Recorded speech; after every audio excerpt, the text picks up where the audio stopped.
Ya, selamat pagi bagi anak didik kami sekalian. Pada hari ini kita akan belajar mengenai pendidikan agama Kristen. Ibu memperkenalkan diri, nama Ibu Arga Tambunan. Saya guru agama di kelas 12 SMK. Ya, yang pertama, aturan dari pembelajaran daring. Siswa diwajibkan untuk mengikuti setiap pembelajaran daring. Siswa juga diharuskan bersikap sopan dan berpenampilan rapi. Yang ketiga, siswa wajib mengerjakan semua tugas-tugas yang diberikan oleh guru mata pelajaran. Adapun aspek-aspek yang dinilai dari absen siswa, kuis, ujian, dan keaktifan siswa selama daring. Materi PAK selama semester 1 ini kita bahas yaitu ada 7 poin. Yang pertama, demokrasi dan hak asasi manusia atau HAM.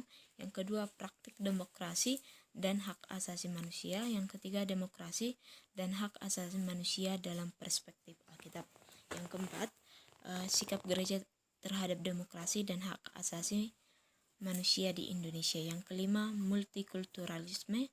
Yang keenam, gereja dan multikulturalisme. Kemudian yang terakhir, hidup bersama orang yang beriman. Ya, kita masuk kepada pertemuan yang pertama, demokrasi dan hak asasi manusia atau HAM. Hakikat pendidikan PAK pada tahun 1999 adalah usaha yang dilakukan secara terencana dan berkelanjutan dalam rangka mengembangkan kemampuan peserta didik agar dengan pertolongan Roh Kudus dapat memahami dan menghayati kasih Tuhan Allah di dalam Yesus Kristus yang dinyatakan dalam kehidupan sehari-hari terhadap semua lingkungan hidupnya. Kemudian, fungsi dan tujuan PAK.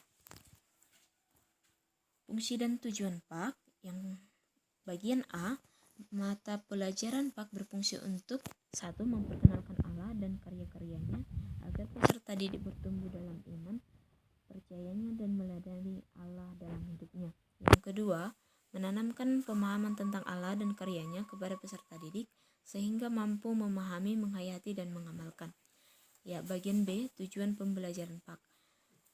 Pembelajaran PAK bertujuan untuk menghasilkan manusia yang dapat memahami kasih Allah di dalam Yesus Kristus dan mengasihi Allah dan sesama. Yang kedua, menghasilkan manusia Indonesia yang mampu menghayati imannya secara bertanggung jawab serta berakhlak.